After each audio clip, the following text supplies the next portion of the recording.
This learning material was developed by the Development Academy of the Philippines for the Public Management Development.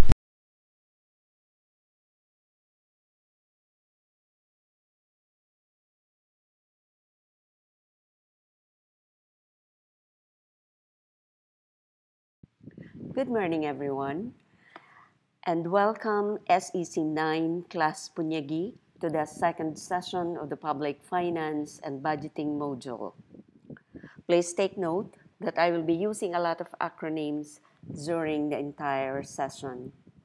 The second session is on managing for results, also widely known as MFR. So what is MFR?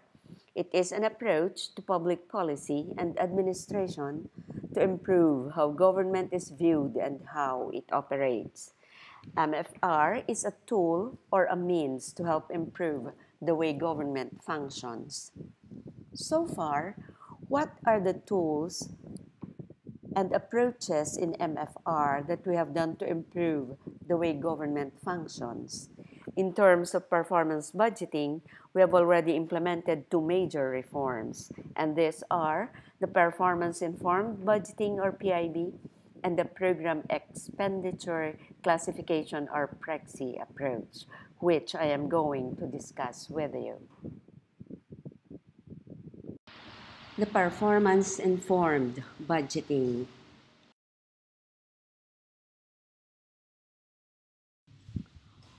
We have two objectives for this session, and these are to help you better understand the performance-based budgeting in government and to assist you in the appreciation of the results framework as a means to improve performance in the delivery of services. To have a better understanding of where we are now, it is important to know where we started. So, kailan tayo nag-umpisa na gawing performance-based ang budget natin? As far back or as early as 1973, we are already making efforts to make the budget performance-based. The first performance indicators were indicators of social development. The focus is on the well-being of the population. The indicators measure the effectiveness and efficiency of social services. However, it was only in recent years that we have made progress in terms of our results-based efforts, specifically in 2007 and onwards. Starting in 2007, the Organizational Performance Indicator Framework, or OPIF, was piloted in 20 agencies. I don't know if some of you are familiar with the OPIF. Ano ba yung OPIF? The OPIF is an approach to expenditure management that directs resources towards results and accounts for performance. Under this framework, we used the logical framework to align the agency's major final outputs with the organizational outcomes, the sectoral outcomes, and the societal outcomes. Ang tanong nyo naman ngayon, ano ba yung MFOs?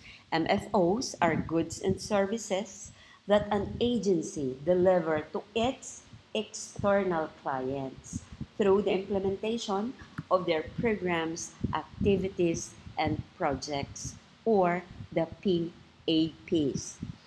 The MFOs also have interrelated sets of performance indicators such as quantity, quality, timeliness, and cost, or the QQTC. In a nutshell, that is the OPIF. On the same year, the OPIF Book of Outputs was also published.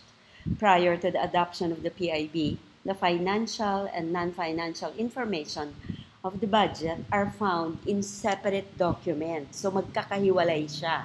When you want to look at the financial information, you look at the General Appropriations Act or the GAA.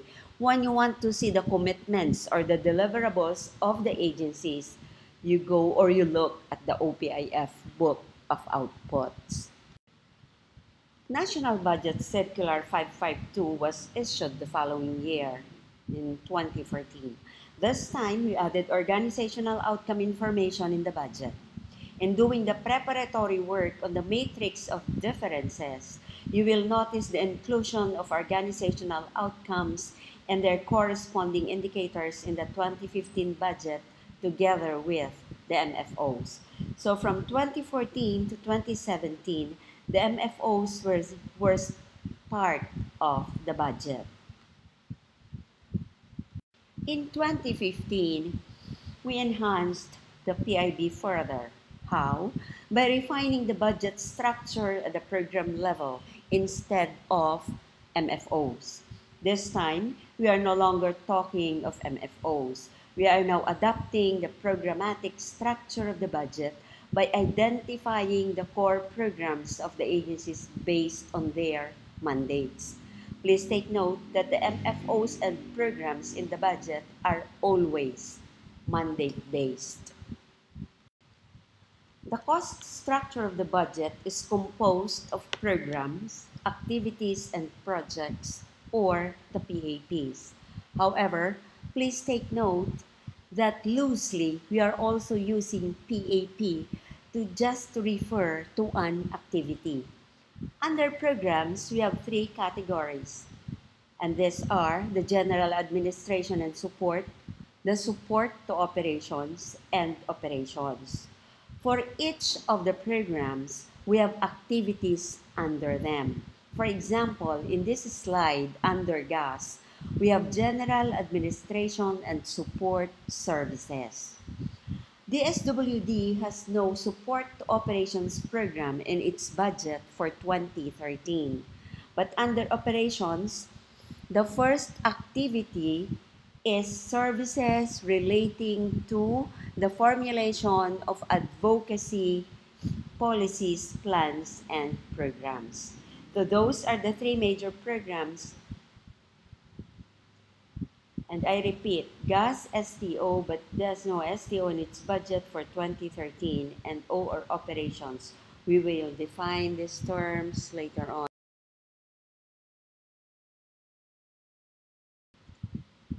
Now let us go to the definition of terms.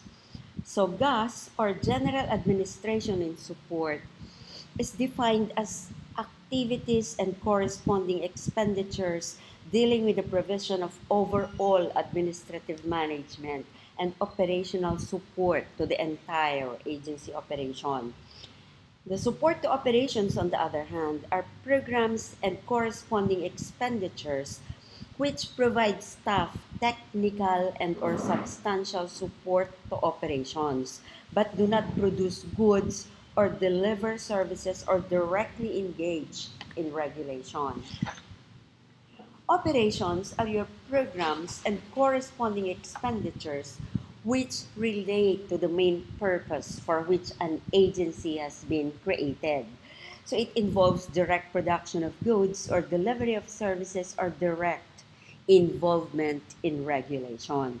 Yung operations, nandyan yung mga major final outputs, or later on sa PREXC, nandyan yung mga programs of the agencies which they do for their external clients. So the keyword here, please take note of this. Yung keyword dito is external. It is what an agency do or does for its clients outside of the department. So yan yung consumed outside of the departments. If you are doing something that is internal to you, then that is not called a major final output. Okay, pumunta naman tayo dun sa definition ng PAP. So ano yung programs, activities, project. So for consistency across agencies of government, a program is an integrated group of activities that contribute to a particular continuing objective. So take note of that. Yung continuing objective, meaning ito is a function base sa mandato ng ahensya. So may semblance of permanency.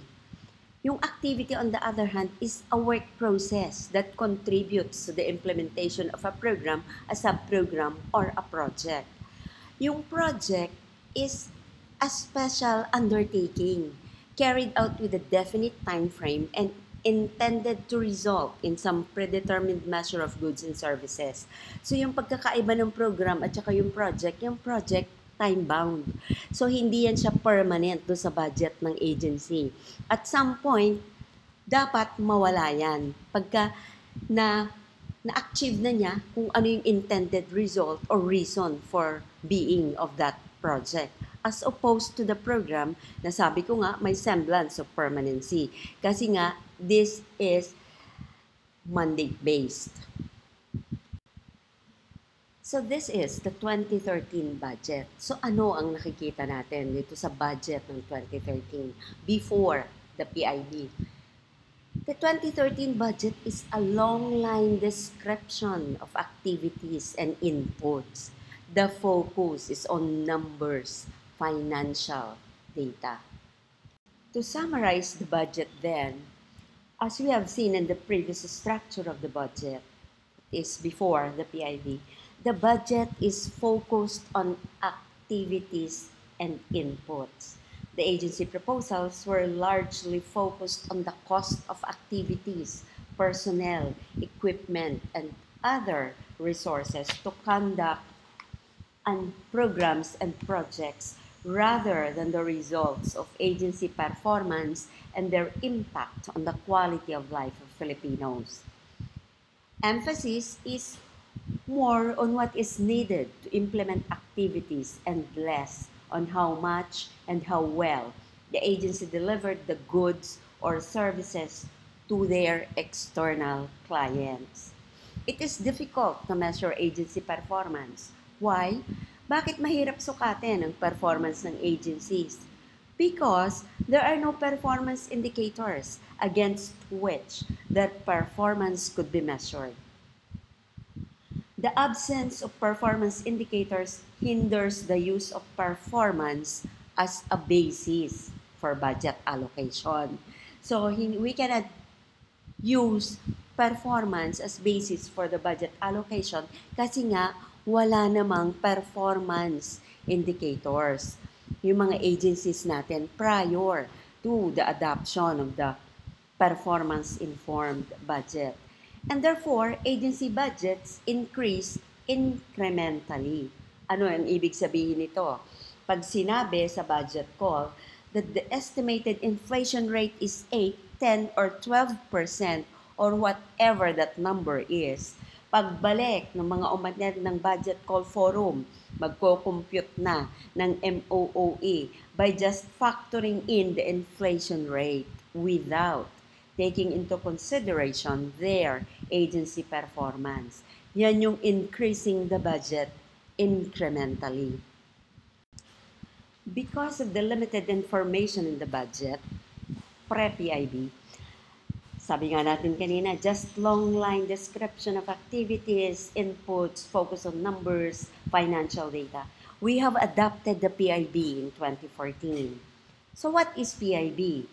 It is a budgeting approach that uses information to assist in deciding where the funds will go. The PIB presents both financial and non-financial information in the budget or the General Appropriations Act.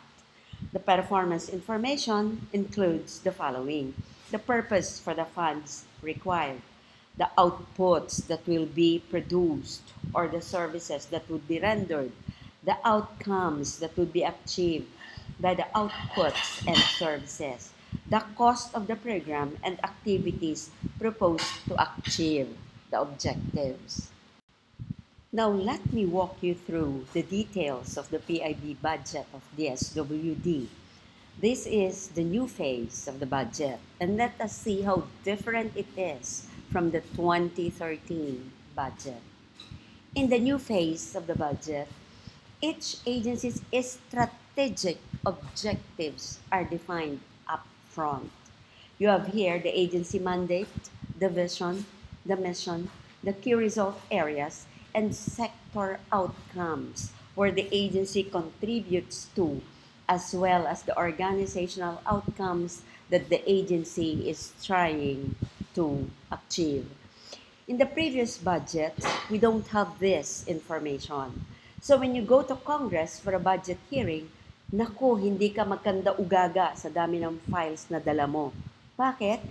Kung biglang may tanong regarding the mandate of your reason for being as an agency at hindi mo dala ang references mo, di patay na tayo dyan. Baka masabihan ka ng let's call it a day or come back at some other time. The summary financials is presented in the budget, specifically in Section 1. Unlike before, nako, you really have to scroll down the pages of the GAA until the end to see how much is the budget of the agency for a given year. Halimbawa, DPWH, ang haba ng listahan ng projects, pagod ka na when you reach the last page for you to know how much is their budget for a particular year. The budget for operations or MFOs is also shown in the budget. Why is showing the budget of an agency by MFO critical? It is critical because this gives us a sense on how much of the total budget of the agency goes to the delivery of goods and services to the public. Kung mas malaki yung general administration ng agency, there must be something wrong in the way its budget has been allocated.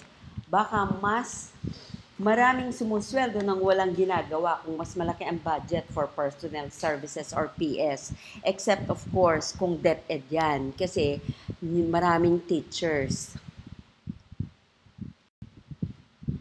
This is Section 4 or the Performance Information section of the budget. The performance information is presented with the financials. In 2014, we started with the major final outputs or MFOs, which, as I've said earlier, is defined as goods and services that an agency delivers to its external clients. If an agency is doing something that is internal to them, the good or the service is consumed within their department, then this is not an MFO. Please take note of this. Pangalawang beses ko na itong ina-emphasize. For every MFO, there are indicators of quantity, quality, timeliness, and cost, or the QQTC. And these are interrelated set of indicators. Anong ibig sabihin ng interrelated set of indicators? They are connected or correlated. Yung quality mo, correlated or connected siya sa quantity, sa timeliness, and cost. The additional program and project details are in a separate volume. In 2014, the details are found in Volume 2 of the budget documents. So yun, nung 2014, yung new phase of the budget, we have a budget that is MFO-based, so output-based. Now in 2015, we added outcome information in the budget. So, as you can see here, we have the key strategies and the outcome information, so the organizational outcomes. For example, for DSWD, their organizational outcome is well-being of poor families improved. So we have also provided baseline and targets. We have here 3 indicators for the organizational outcome of DSWD. So, eto yon, percentage of Pantawid Pamilya families uplifted from survival to subsistence, and may baseline siya, and then we have also provided the targets for 2015. For 2015 until 2017, the MFOs are retained as part of the GAA. The QQTC set of indicators apply to the MFOs. As you would note, there is a corresponding target for each indicator, but there is no baseline provided. So at the MFO level, wala tayong baseline for now. But at the outcome level, we were able to provide baseline data because we used some of the indicators used at the sectoral outcome, because these are already tracked, monitored, and recorded by the Philippine Statistics Authority. Now with PIB, the focus is on results. It shifts the focus from inputs to outputs to results. The MFOs delivered by the agencies are contributors to the desired results that an agency wants to achieve over a period of time. We are now using, to some extent, information in budget allocation. Why to some extent? Because not all agencies are PFM mature. Now, what do we mean by PFM mature? Agencies are not yet submitting timely and quality reports that we can use for decision making. If the decision makers do not have performance information as basis for decision making, then we cannot use performance as basis for allocating the budget for some agencies. There are targets set for each of the indicators to measure agency performance, and each MFO has indicators of quantity, quality, and timeliness dimensions. So please take note na QQT talaga. Yung C kasi, which is cost for now, we have yet to come up with a costing framework that to use in costing the activities that we have.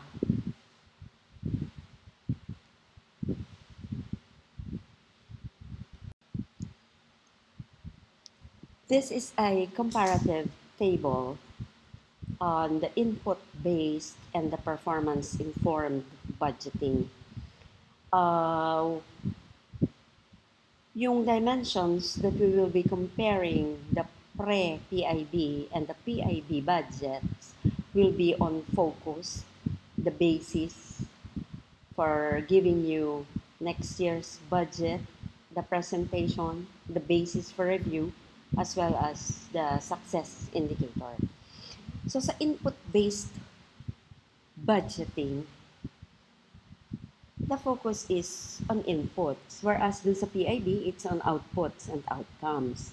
The basis on the input-based is if you're able to spend the budget given to you. Whereas dun sa PIB, it will depend on the program objectives and the cost for implementing that program. Presentation-wise, the input-based budgeting or the 2013 budget, pababa, yun, contains excessively detailed line-item document. Dito sa PIB, presents performance information aligned to the resources given to you. Doon sa basis for review, well, doon sa pre-PIB, no questions asked. The only consideration is if you are able to spend the budget given to you. Whereas dito sa PIB, yung program objectives, the goals are important considerations. So ano ba yung result or the end goals that you're trying to achieve for implementing a particular program? Sa success indicator, whether the agency was able to spend close to the budgeted amount. Yun nga. So talagang titignan mo lang dito kung kaya mong gastusin yung pera na ibinigay sa iyo during the previous year.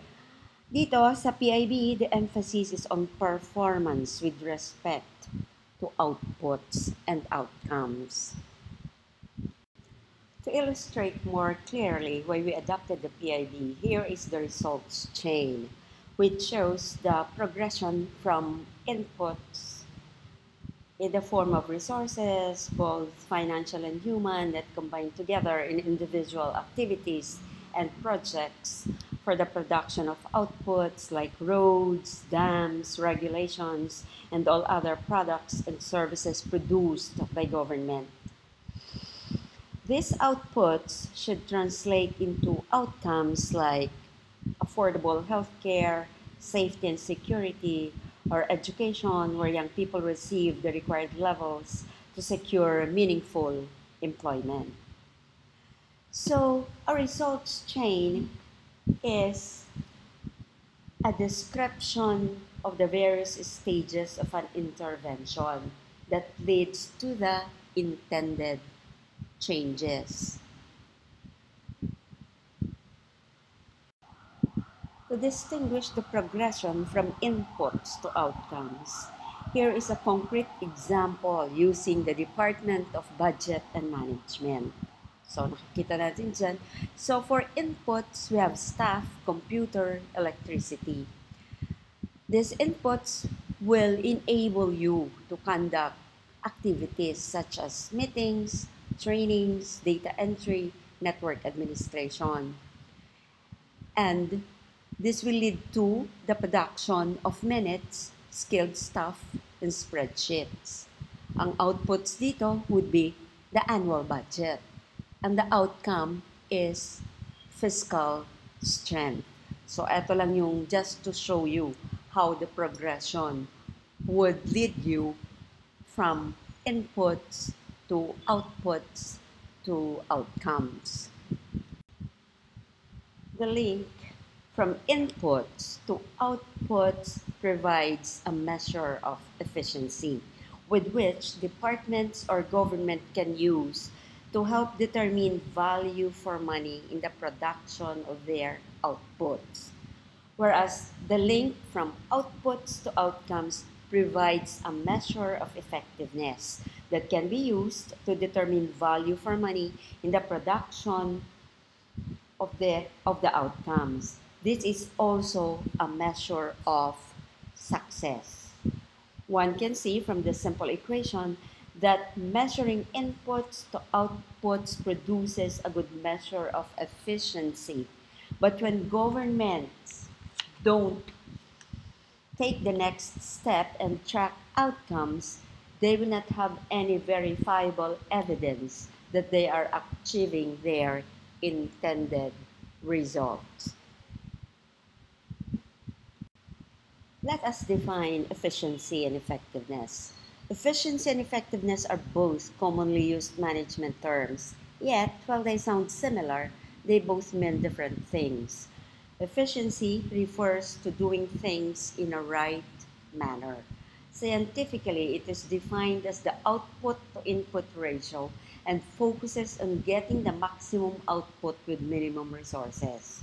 Effectiveness, on the other hand, refers to doing the right things. It constantly measures the actual output, that actual output meets the desired.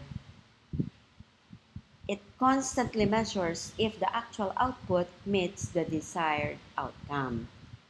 Efficiency is all about focusing on the process. Importance is given to the means of doing things, whereas effectiveness focuses on achieving the end goal.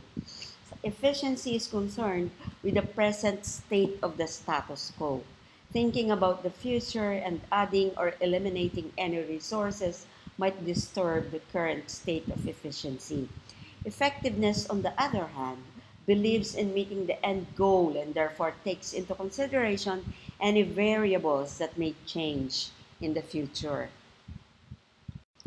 To illustrate the levels of influence and accountability using the log frame, we can see here that the agency's ability to influence and consequently its level of accountability diminishes as one moves up from the PAPs to MFOs to the organizational outcomes, the sectoral, and the societal outcomes.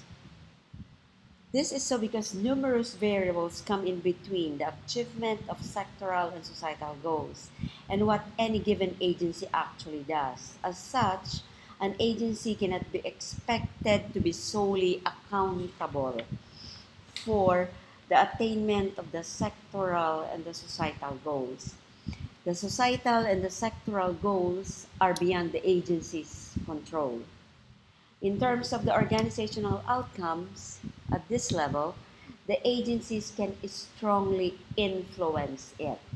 On the other hand, the agency's degree of control over its PAPs and MFOs is almost perfect. and therefore they are held fully accountable for the delivery of the PAPs and the MFOs. So as you go down here from the PAPs to the MFOs, there is an increasing capacity to influence and an increasing level of accountability. However, as you go up from PAPs, MFOs to societal goals, there is a decreasing capacity to influence as well as a decreasing level of accountability.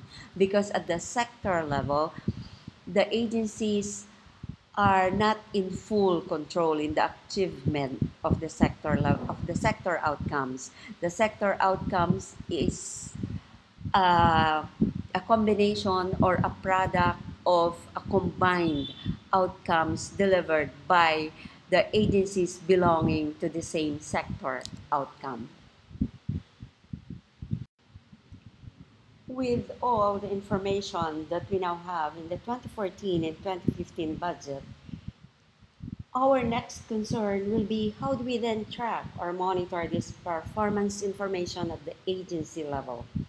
Here are the 2014 and 2015 performance information, just to give you a sense of how these are reported by the agencies.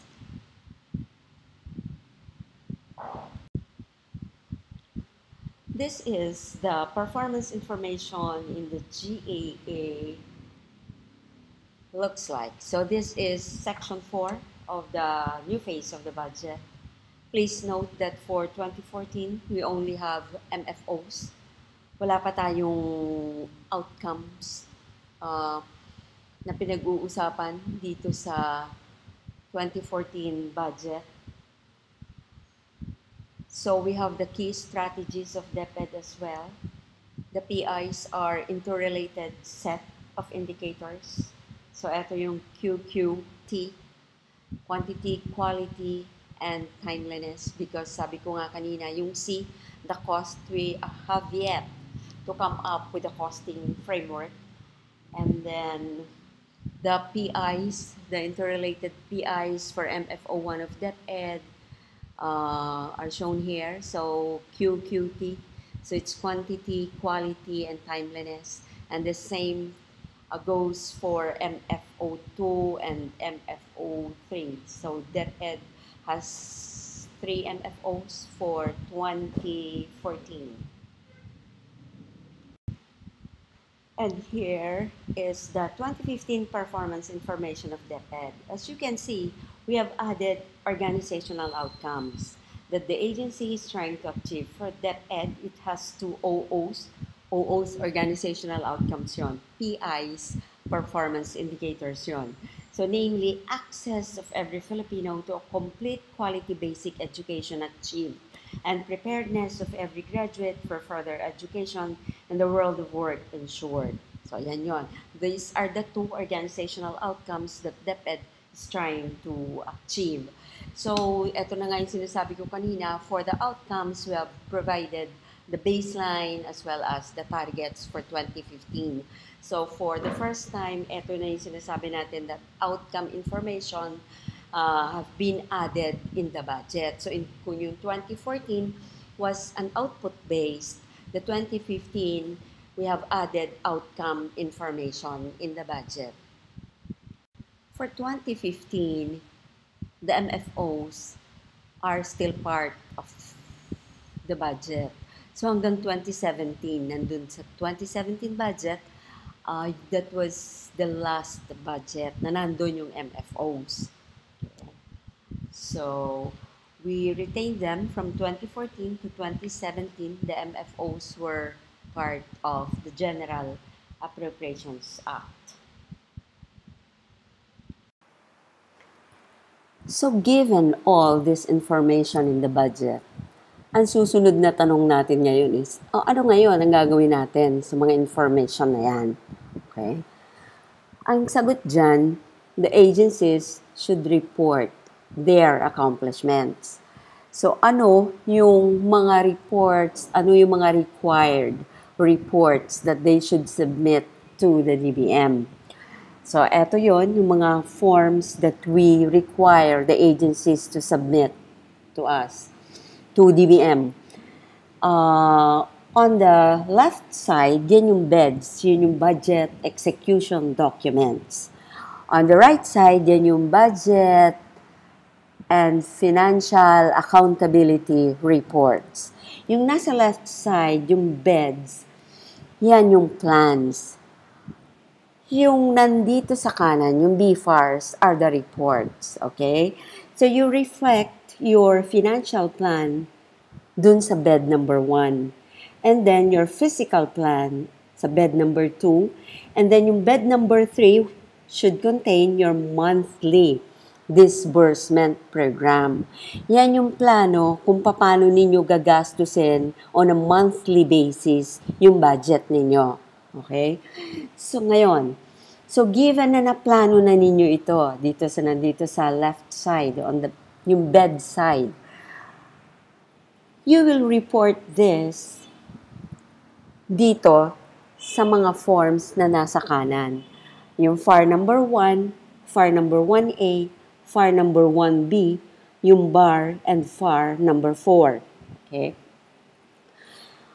Please take note na yung physical accomplishments, the performance information that we have in the budget are reported under BAR number 1.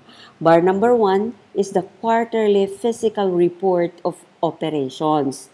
Yan yun, yung BAR number 1. Diyan natin nire-report yung lahat ng performance information. The commitments, the targets that we indicated in the GAA will be reported in this form. Okay? So ngayon, please take note of bed number 3. Kasi ito, we noticed that the agencies do not take this seriously. But what I'm telling you now is this. Please take this seriously because this will have an implications on your agency operations. Bakit?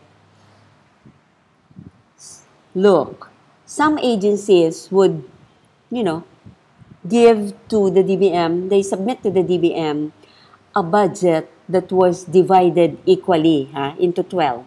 Okay? So ngayon yan, that is not a realistic monthly disbursement program.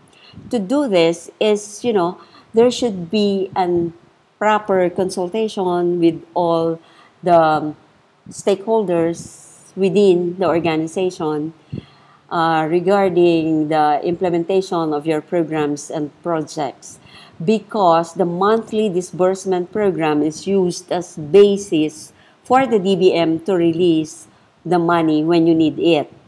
Kaya this is important. Take this seriously. Because when you come back to DBM, when you go back to DBM and request for additional funds, mahirap humanap. Especially so if the agencies, painstakingly came up with the correct disbursement program. Kasi nakaplano na yan. So saan tayo kukuha para maibigay sa inyo? So you should do a monthly program that is realistic and see to it that the money is there when you need it.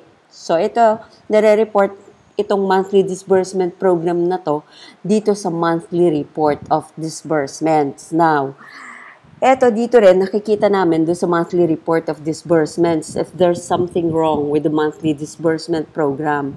Pag hindi mo nagastos yung pera mo, then there's something wrong. Diba? Doon sa pagplano ninyo ng monthly disbursement program ninyo. So, makikita rin dyan because it would show na unutilized yung portions of the money given to you.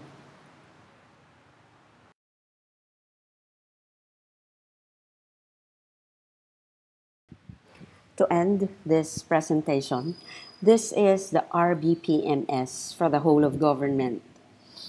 OPIF, as shown in this diagram, is part of the whole RBPMS structure. These are the organizational outcomes and MFOs. For transparency and accountability, the task force adopted report cards to visually organize the performance measures and accomplishments of agencies. There are 4 levels of report cards. The first scorecard is the SONA, or the State of the Nation Address, and the SONA Technical Report, which is prepared by the Presidential Management Staff, and the Socio-Economic Report, or SER, being prepared by NEDA. This will capture the cluster, sectoral, and societal goal accomplishments. The second scorecard is the PPARC, or the Priority Program Accountability Report card, which captures the accomplishment of targets with the President under the 5 key result areas. Dito pumapasok yung performance contract under Executive Order number 99. The third scorecard is the MFO Accountability Report card, or Mark 1, which captures the performance results on the delivery of citizen-focused goods and services using the OPIF. This is the performance information in the performance-informed budget. The fourth scorecard is the Management Accountability Report card, or Mark 2, which captures the organizational management results or the good governance conditions. The Strategic Performance Management System by the Civil Service Commission will link this to the individual performance of the government workforce. The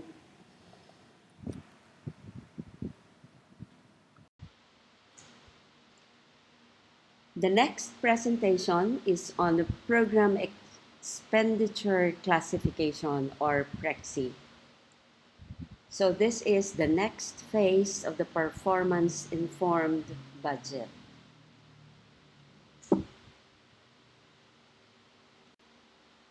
The first phase of the PIB was the 2014 General Appropriations Act, also known as the new phase of the budget, wherein we restructured the budget along major final outputs with corresponding performance indicators. This phase of the PIB made the whole of government more conscious of the importance of measurable targets for planning the budget. This also made information available to assess the spending efficiency of agencies. The second phase is the 2015 budget, wherein we added performance indicators to the organizational outcomes of an agency. By measuring outcomes, we have created a means to understand how effectiveness of government spending can be measured. Through the organizational outcomes, the day-to-day operations of an agency are linked to the overall goals of the government. Specifically, the sectoral goals as stipulated in the Philippine Development Plan. The third phase of PIB is the Program Expenditure Classification, or PREXC. It is a reform that sought to better link planning to budgeting and linking budgeting to execution.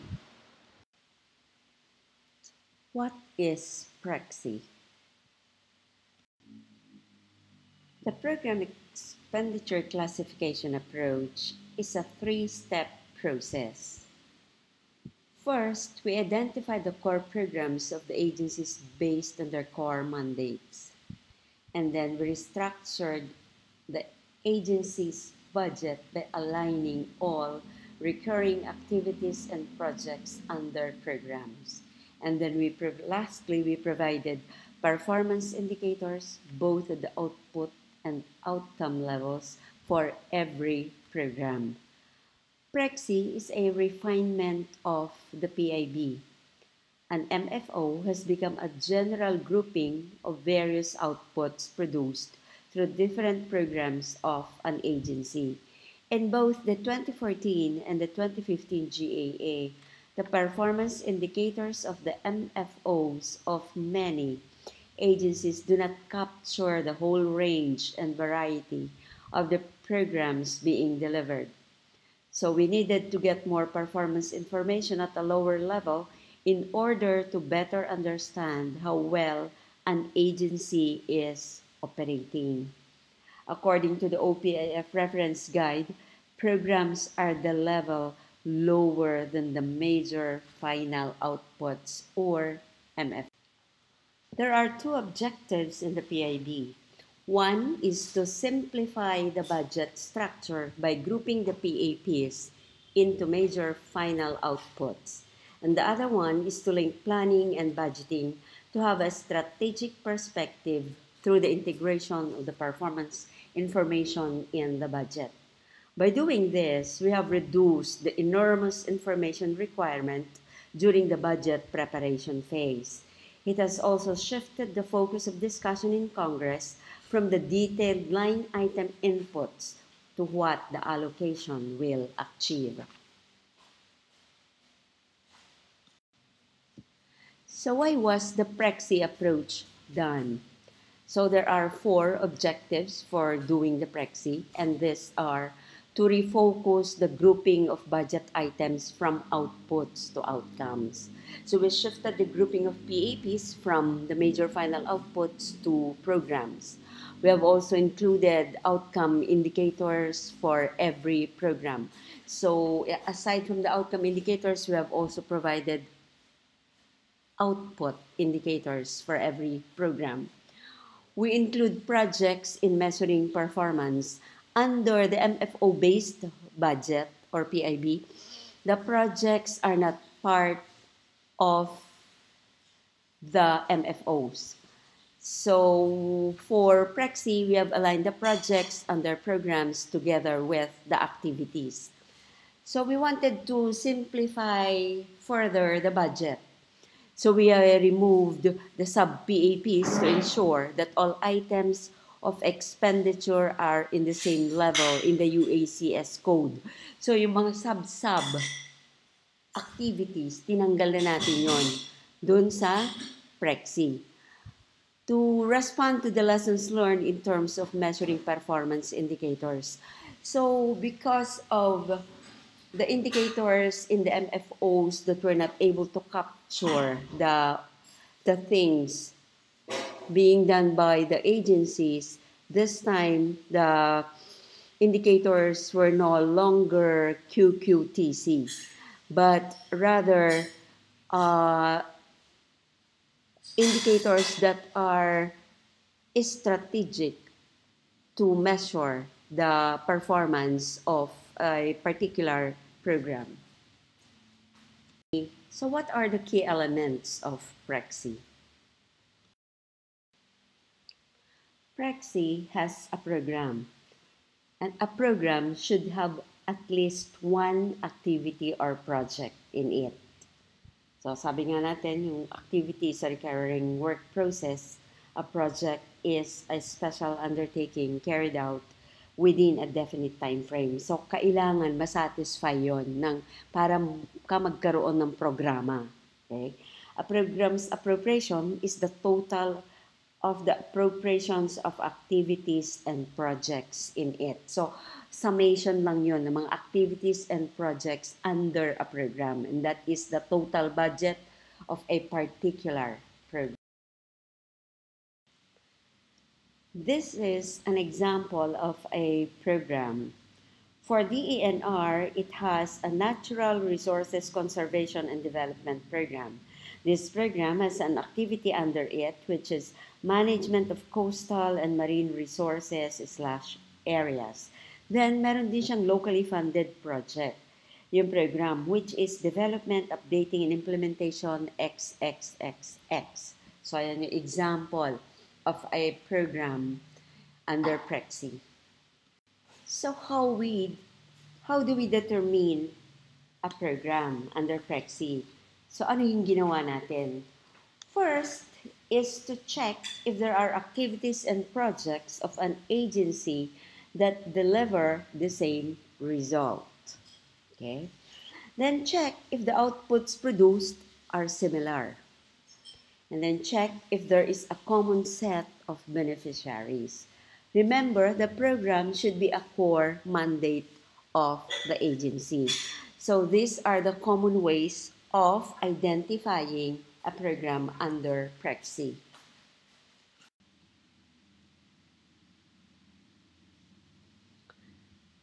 The second element of PREXC is the subprograms.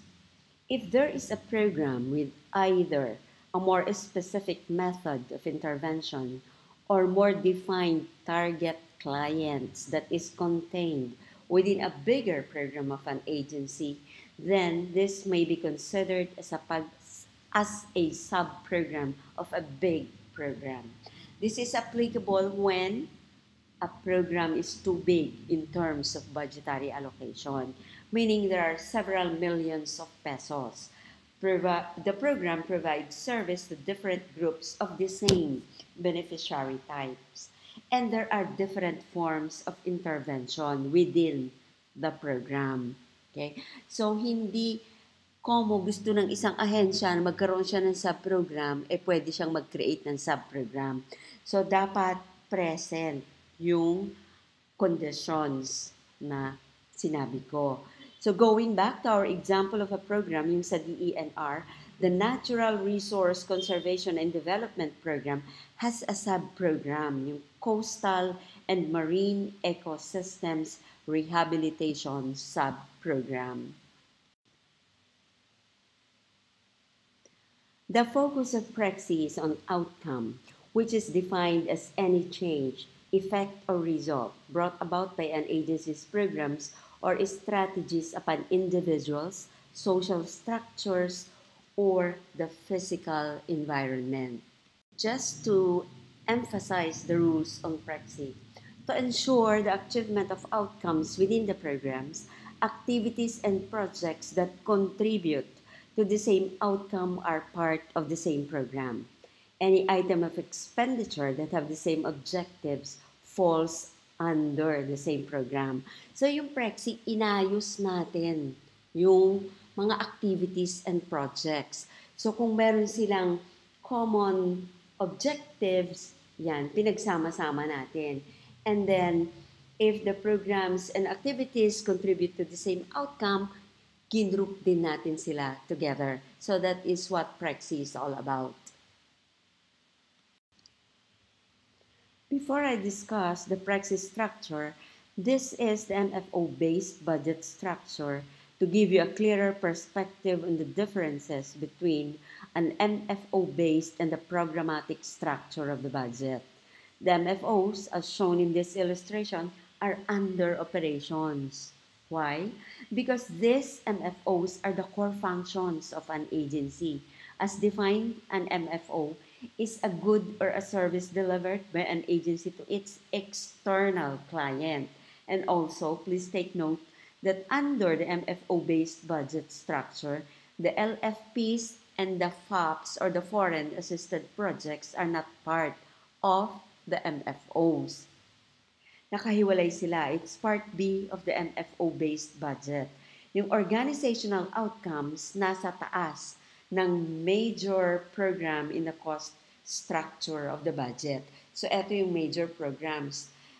GAS, STO, and operations. And the organizational outcomes are here, 001, 002, and 003. So, GAS, STO, and operations contribute to the achievement of these organizational outcomes. So, this is how an MFO-based budget of an agency looks like. So this is the Department of Foreign Affairs, Office of the Secretary, and ito yung GAS, yung STO, yung operations, and then nandito yung kanyang MFOs. So yan. And then yung kanyang projects, nakahiwalay, yung locally funded project niya. And the organizational outcomes are here in green. So yan yung org outcomes of the Department of Foreign Affairs. So now, we move to the PREXC budget structure. So makikita na natin kung ano yung pagkakaiba ng PREXC-based or program-based as opposed to the output-based budget. This is now the PREXC budget structure. Can you see the difference? The organizational outcomes were now under operations. Doon sa MFO-based, nasa itaas ng 3 major programs according to the cost structure of the budget, yung gas, STO, and operations. So in the PREXC structure, does this mean that the gas and STO are no longer contributory to the achievement of the organizational outcomes? The answer is no. The gas and STO still contributes to the achievement of the organizational outcomes. The purpose for placing the OOs under operations is just to show the direct link of the programs to the achievement of the OOs. There is a direct link in the achievement of the OOs. Yung subprogram, yung programs mo, subprograms, the activities and projects. Yun lang yung primary reason why the organizational outcomes were placed under operations. So, this is the PREXC budget structure of the Department of Foreign Affairs, Office of the Secretary. So, ito yung dalawa nilang organizational outcomes. Foreign relations is strengthened to promote national development and international cooperation. And the other one is overseas Filipinos protected and engaged and consular services improved. So under OO number 1, the program is diplomacy program, and OO number 2 is consular / assistance to nationals or ATN program. So yan yung PREXCified budget or structure of the Department of Foreign Affairs. These are the PREXC documents that we required during the preparation of the PREXC structure for all agencies of government. This is Form A. So ano ba yung Form A? Form A is the program profile. Here, we required the agencies to indicate the objectives of the program, as well as the indicators both for outcome and output. The objectives are important because these objectives will determine or dictate the indicators at the program level, both for outcomes and outputs. Each program is required to have a Form A. This is an example of filled-in form for the diplomacy program of DFA. So you may want to go over it for better appreciation of the PREXC. So pinakita lang natin dito para you can look at the Form A submitted by the Department of Foreign Affairs. This is another Form A for the consular program of the DFA.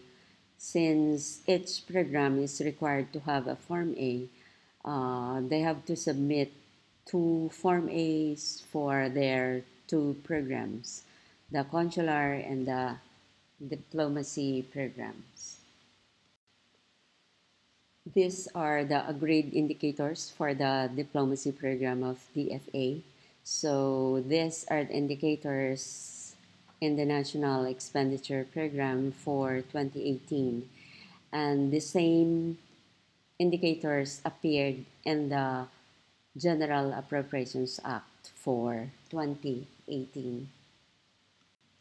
For the consular ATN program, these are the indicators in the NEP and in the General Appropriations Act for 2018. PREXC performance indicators. Here are the rules for the indicators. As I've mentioned, indicators are required both at the outcome and output levels for a particular program. A maximum of 3 indicators are required for both output and outcome indicators for a program. the QQTC rule that was applied to the MFOs. Remember, the interrelated set of indicators for MFOs is no longer required for PREXC. What does this mean? Agencies should come up with the most strategic indicators for the program. So, refer to the objectives of the program to come up with the indicators. The agencies are encouraged to use qualitative and timeliness indicators rather than just quantity, except when a particular program demands a quantitative indicator. So, this time, hindi na siya QQT. That restriction is no longer imposed on the PREXC indicators for programs. So let me drive this point. The C, or the cost in the QQTC, was not taken care of until this time due to the absence of a costing framework for now. What was done was just to adopt the existing cost of every activity, project, and program in the budgets of the agencies. Kasi baka hanapin ninyo yung C, the QQTC. Kaya nga yun yung sinasabi ko. But for PREXC, wala na nga yung QQTC rule. So it's just the most appropriate or the most strategic. But we encouraged the agencies to use the qualitative and the timeliness indicators. Demand-driven indicators are discouraged, like the issuance of license, permits, passports, etc.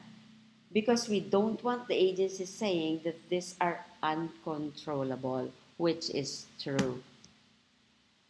So targets shall be provided during the submission of the budget proposals. There is a tendency kasi na to provide targets during the budget preparation. So, kami sa DBM ang naghahabol ng information because there is a constitutional deadline for the submission of the budget. When we go to press at hindi pa buo yung information submitted by the agencies, mahirap nang habulin yung mga agencies during that time. So sometimes we leave the targets blank or incomplete yung submission ng mga agencies. The tracing forms that we have here as examples corresponds to the 2 years budget ng Department of Foreign Affairs. Yung tracing form 1 is for the 2016 budget of DFA, and yung tracing form 2 is their 2017 budget. So form 1 was prescribed to enable us to track if there are no missing line items in the agency's PREXC budget. So dapat lahat ng line items na migrate siya sa PREXC.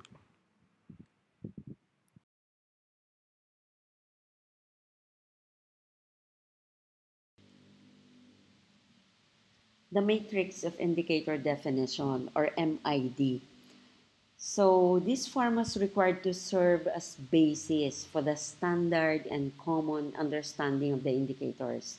This is crucial, especially during the evaluation of an agency's performance for eligibility in the performance-based bonus, para hindi tayo mag-away-away on how a specific indicator should be measured. So a definition, a means of verification, and a monitoring mechanism were also required for the agreed indicators between the DBM and the agencies. Kaya kwentas claras tayo dyan. This was done to avoid diverse interpretations of the indicators.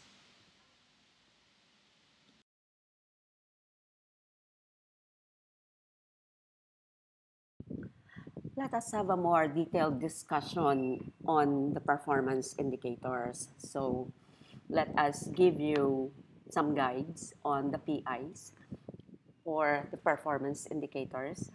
So sabi natin sa PREXC, bawat programa ay merong output and outcome indicators. So those are the two levels of indicators. In PREXC, we also allowed only 3 indicators for both output and outcome. Here is an example of performance indicators for output and outcome for the health sector. In terms of quantity at the output level, number of children immunized, and for quality, percent of children under 2 immunized. At the outcome level, for quantity, we look for the incidence of preventable disease, and for quality, the rate of preventable disease. Here is an example of performance indicators for output and outcome for the health sector. In terms of quantity at the output level, number of children immunized, and for quality, percent of children under 2 immunized. At the outcome level, for quantity, we look for the incidence of preventable disease, and for quality, the rate of preventable disease. For the timeliness dimension, this refers to the availability of service and the frequency or timeliness of service delivery. For the cost dimension, it is the amount of input or funds used to produce an output. Here is an example of performance indicators under timeliness and cost. For timeliness, at the output level, average response time of police and the percentage of applications claims processed with X number of days. For cost, the average cost to provide immunization service per child. So, eto yung madalas na nating marinig na SMART. Yan yung characteristics of a good performance indicator. It should be specific, it should be measurable, achievable, relevant, and time-bound. So, eto yung guide natin in the crafting of a good performance indicators. So, aside from SMART, meron pang ibang useful criteria for a performance indicator.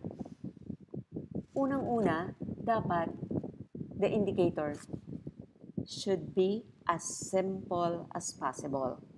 Avoid terms that the average member of the public would not understand. So dapat the PI should be clear and it should not be subject to any other interpretation. Robust and consistent. So the PI should measure the same thing from year to year. Yung iba kasing agency, kunyari, hindi nila na-meet yung targets nila for a particular performance indicator. Nako, gusto na nilang palitan the following year. No, we don't allow that. So if you would like to change your indicators, that should be duly noted and it should be agreed with the DBM. So you will have to go to the DBM and request for a change in your performance indicators.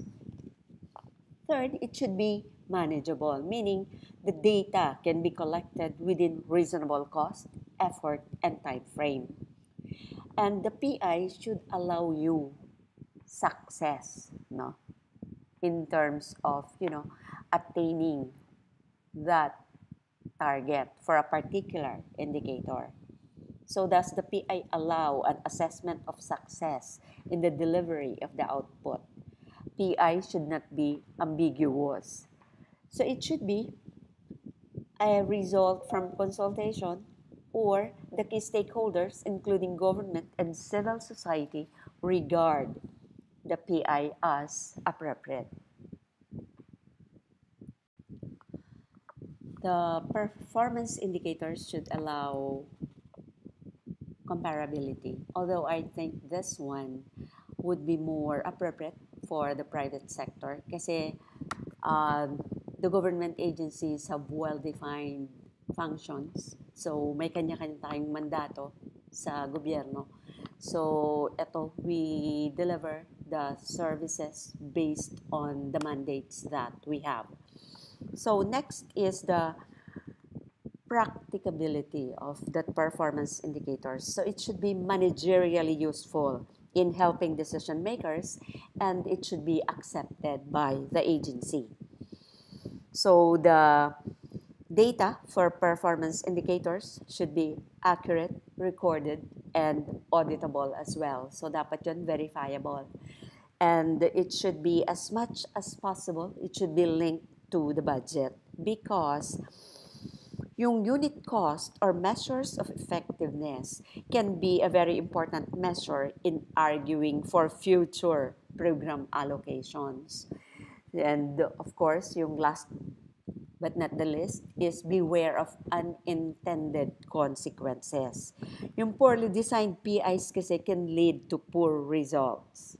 So those are the things that we should consider in coming up with the performance indicators for our programs under PREXC. For the performance indicators to be useful, we need to have targets or measures for us to gauge how well we are delivering or achieving those targets. The three elements of performance measurement are the agreed performance indicators, the annual performance measures or targets, and the information about actual performance. So there should be a monitoring information system in place. So, ano ba yung performance measures or targets? Performance measures or targets is defined as specific values of indicators against which we gauge actual performance. So it is a measurement of intended changes that provides insights into the underlying performance or achievement of programs. Based on the agreed performance indicators, performance targets can be negotiated and agreed. So sabi rin natin, yung performance target should be specific measures. So when the targets are specific and tied to a timeline for completion, we remove any confusion or ambiguity. So yung the people involved in a particular program or project will know exactly where they are and where they are heading. Saan ba sila papunta, no? So is yung targets being of a stretching nature, this simply means that it should be the demanding, significant, but achievable results.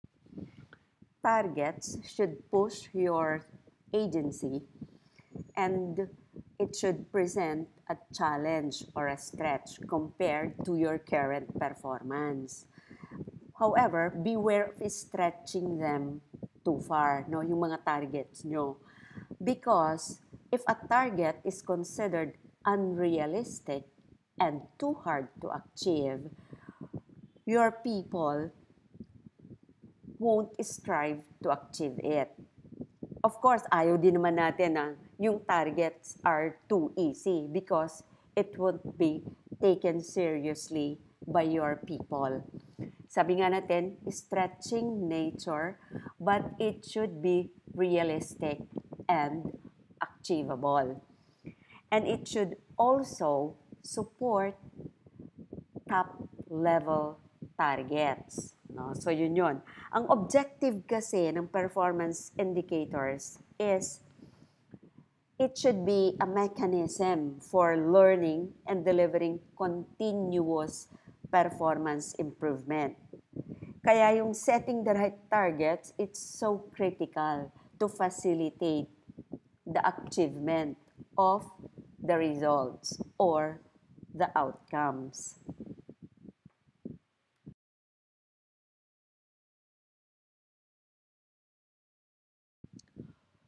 We should also take into consideration the seasonal variations. So, in some cases, seasons will impact performance. Like in the case of the DPWH, di ba? Siyempre, pag tag-ulan, hindi sila dapat nagko-construct ng roads and bridges. No? So, we should also take into consideration yung mga best practice benchmarks into account. Yun ding mga national targets. Tignan din natin yon, no?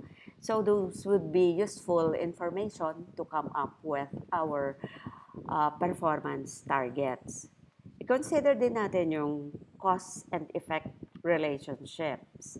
So, for example, there is no point setting top-level outcome targets if we don't set yung appropriate operational targets for our people. So, yung operational targets, internal yon sa atin. So, tignan natin yun.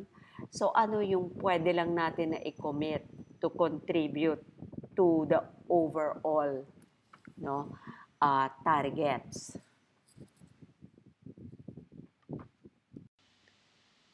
To conclude this presentation, let me reiterate some key points.